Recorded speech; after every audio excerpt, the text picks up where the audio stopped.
Hold on a second, because my entire setup just broke. Oh, no worries. Okay.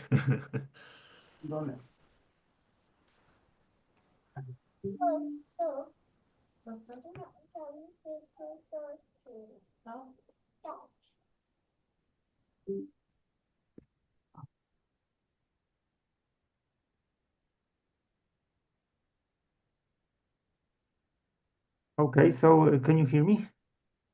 Yeah, perfect. Yes, yes. Okay, so I'm gonna plug my headphones. One, two, three. Okay. Yeah. Okay, so the main topic of this conversation is your new album with the Old Breed. So let's start with the single "Tie the Rope," which appeared on February, but last year. So why took so long? And at what stage was the work on the album then? The album was already finished. The reason why we published it a year before this one was basically because we want to showcase the band on a broader level. And I think yeah, it went out well because I think Tidal Rope was one of the reasons that Napalm yeah was aware getting aware of us. So yeah, um, that's why we released itself. So or ourselves it was like a promotional purpose. Um, but also on the other hand, the duration or our first album Wrecking Command was already 6 years out from that point of time. So it was also for us, yeah, needed to put out some new music for our listeners.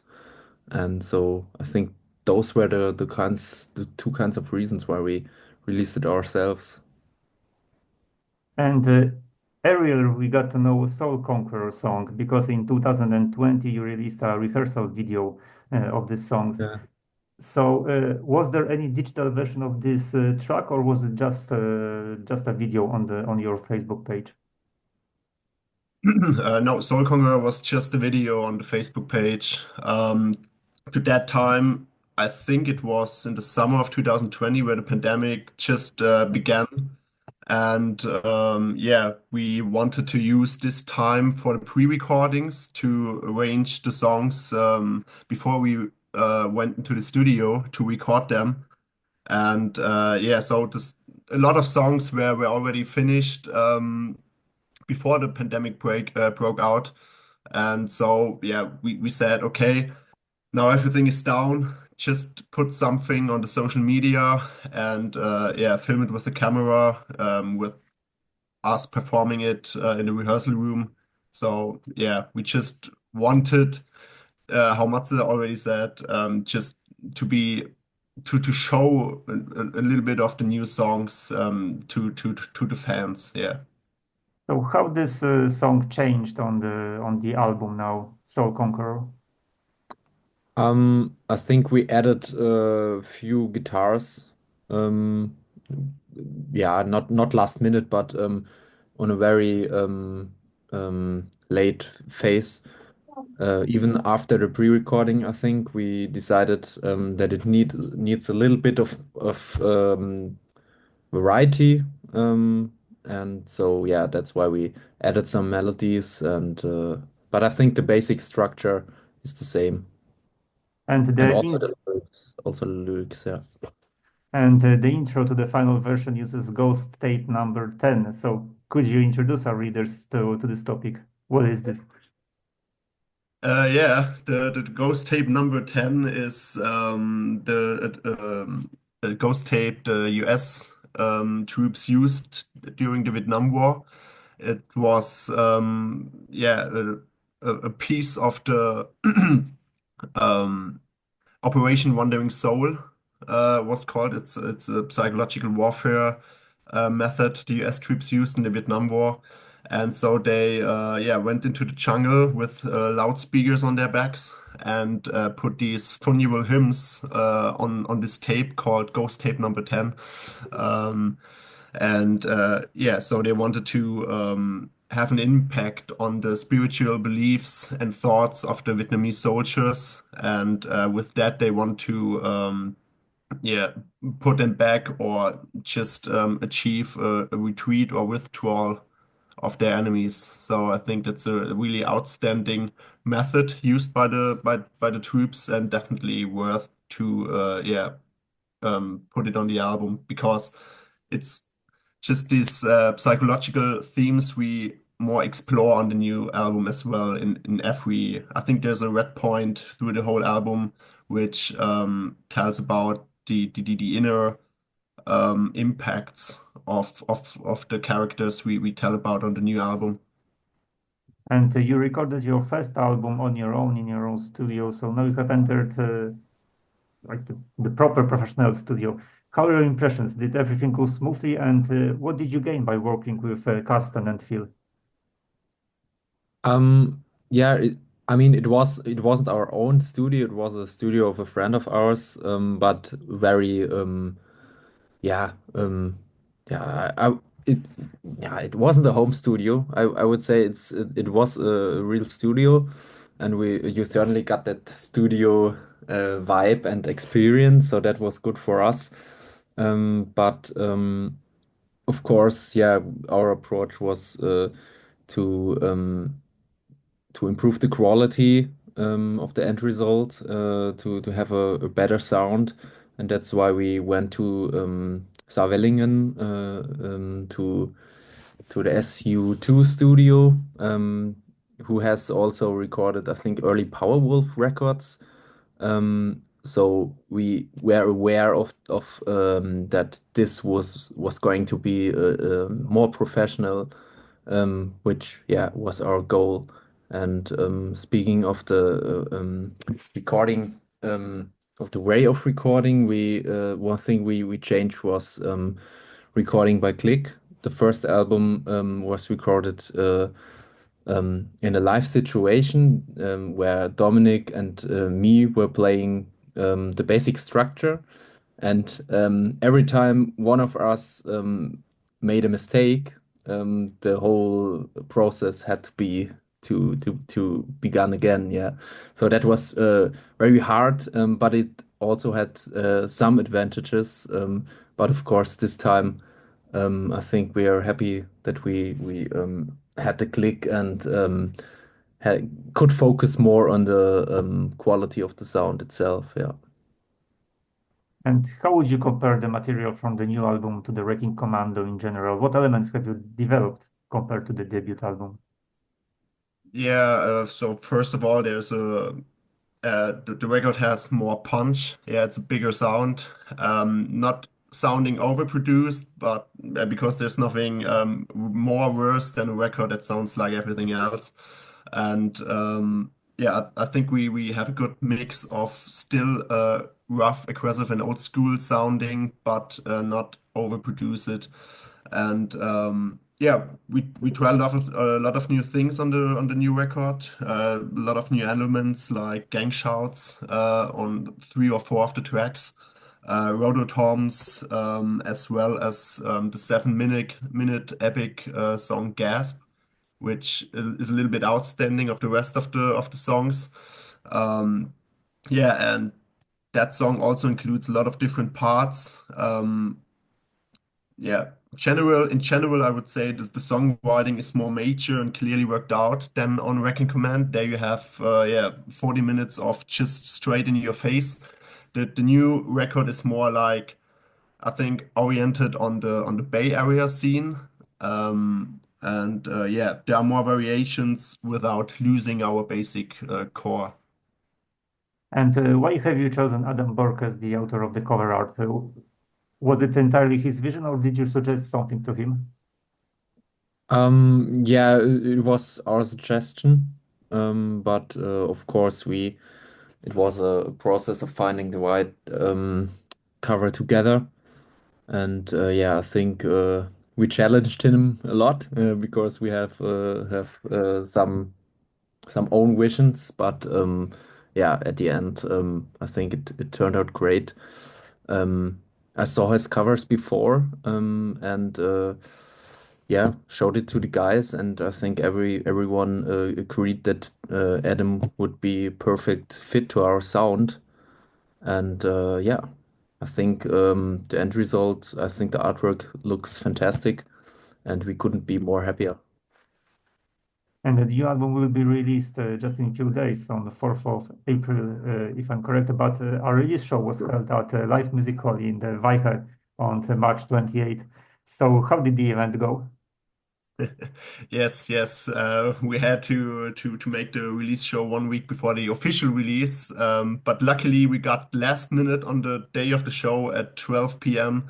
The vinyls arrived, so we could sell them on the show. So yeah, and everything worked out fine. So we added some new, yeah, things like intros before some of the songs, and yeah, the first time we used gang shouts on stage as well because yeah, they're on the album too, and yeah, so these new things turned out to fit very well to our older songs, and yeah, the feedback was really great.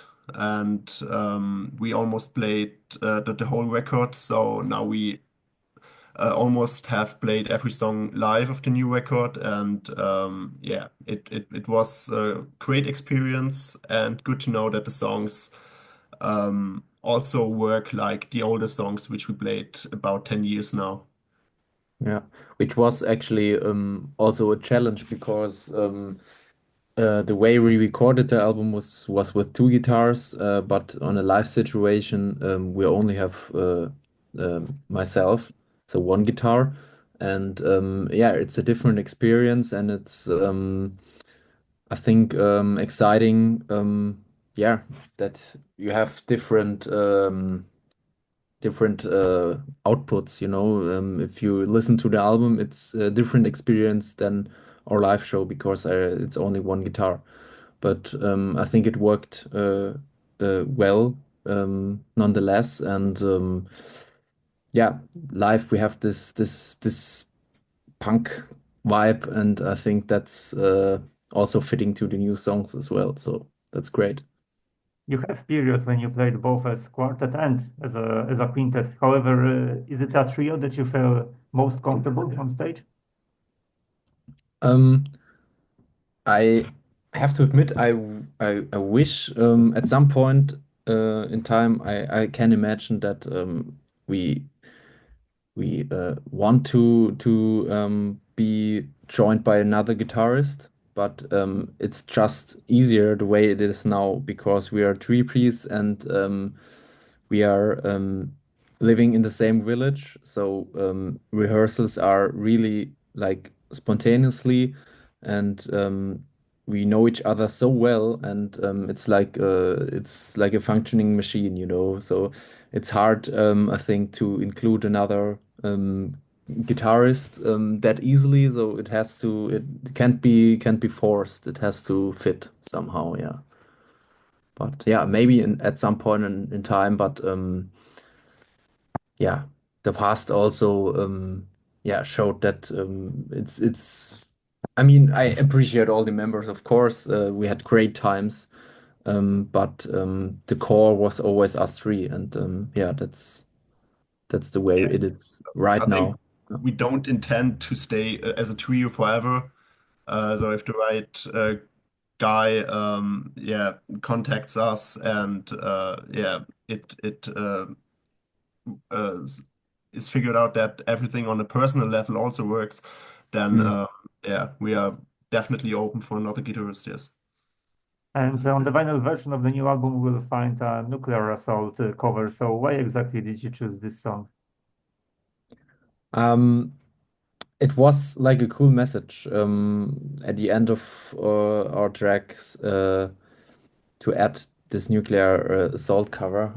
We did something similar for the first record.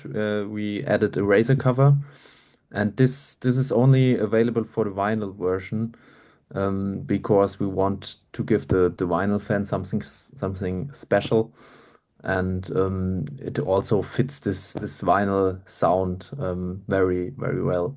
And yeah, I think that's why we chose Nuclear Soul. It's like a classic thrash song, and fits lyric wise to the rest of the record as well. Very socially critical, and yeah, a Yeah. good statement at the end of the track list, I would say.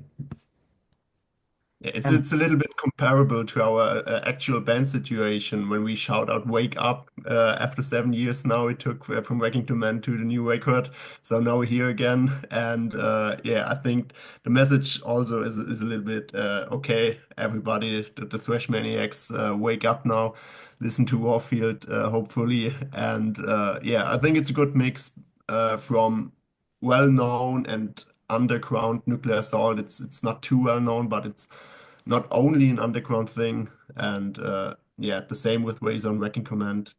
So yeah, I also think it was a good choice and fits to the sound of the album. Yeah.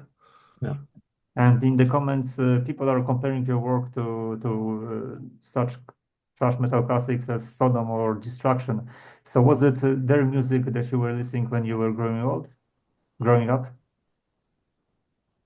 Yeah, I think definitely the German thrash bands are huge influence. I think especially for me as a 15-year-old, I had a period where it was really hard, where I yeah, dropped out of school, and Creator was my safe space, you know. That was like the one band where I could let out all my anger, or yeah, transform it into something positive, and that was music at that point in time. So they always have a special place in my heart, and but also the other bands very influential. We watched all the documentaries, the Lords of Depravity from Sodom, and it's like yeah, really really cool guys, and yeah, I think as a German thrash band, it's obvious that somehow the sound of the classic Teutonic thrash bands, yeah, is also part of the music. Although I would say it isn't that consciously actually. I think we have other influences as well, like Suicidal Angels, newer bands that, in my opinion, are yeah, probably yeah, the same kind of influence than Sodom or Creator. Yeah.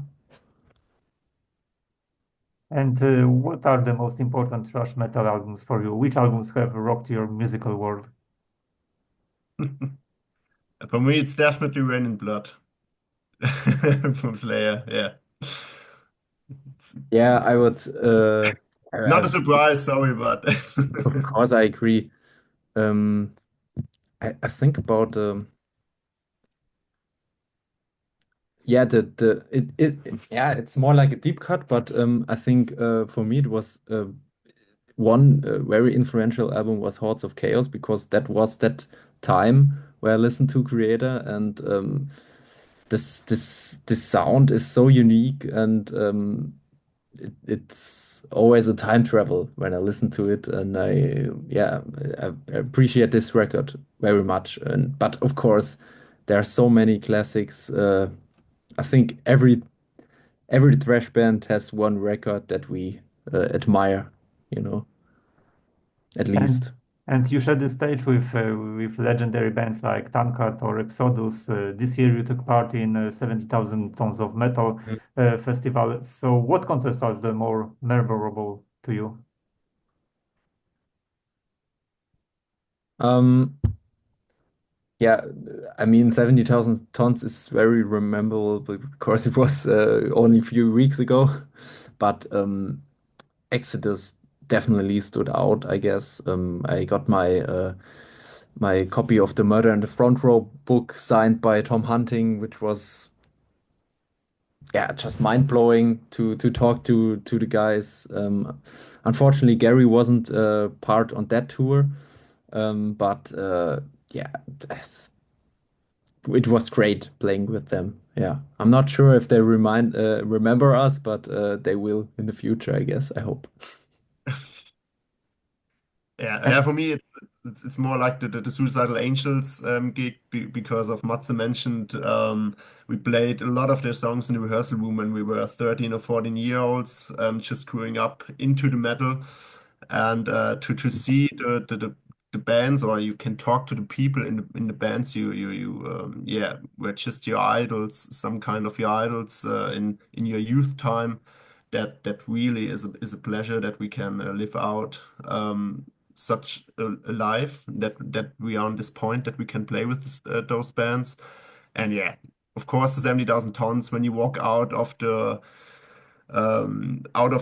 pool stage, and there is Udo Dirkschneider from X-Accept standing with his bomber pilot and camouflage jacket, and yeah, you got goosebumps everywhere on your body, and that really was a great experience. Yeah. And the worst concert of your career? Is there any performances you would like to forget, but people like me keep mentioning it? Yeah, I think of one. It was Metallgrillen, and it wasn't actually with Dominik on the drums because he had his arm broken. Um, and I think that was the worst concert we played because we played with another drummer, which wasn't his fault. He's a good drummer, but it was just this scenario where you play on a it was a open air stage, so the sound is much it's way bigger, and yeah, we weren't fitting. You know, we had just one or two rehearsals. I'm so glad that he supported us, but that was probably the worst concert of ours. But even though I think of that, I think the fans had a great time, and yeah, Yeah, people don't recognize it. Yeah, so I had the pleasure to watch my own band performing live on stage while standing in the crowd, and they are still going in the circle pit, and everybody came. Oh, what the fuck are these guys doing? Well, that's great, and maybe that's the thing with thrash metal. It's not that. Um, yeah, you don't listen to the mistakes that yeah, it if doesn't need to be something is one or perfect. two. Yeah. Yeah, it doesn't have to be Yeah. perfect. Yes. And that is all that I've prepared. So thank you for your time. And I'll ask for a few words to our readers. Maybe encourage Polish fans of thrash metal to reach for with the old breed. Yeah, if you like old school thrash metal, give it a listen. I think you will like it. I hope yeah we can give you something. Yeah, I mean compensate some bad energy or something if you have a bad day or something like that. It's a pleasure to us. Yeah, to that you let out your anger to our music. Yeah. Yeah. Hopefully, we have the chance someday this year, maybe or next year, to tour the Poland and play show to the Polish maniacs out there as well. Yeah. So really hoping for a tour or something to spread the album across all lands. Yes. Okay, so again, thank you for your time and have a good evening. As far as I know, one more interview. Yeah. Thanks for having us. Yeah. Okay, so have fun. Thank you so much. You too. Bye. Bye. Bye.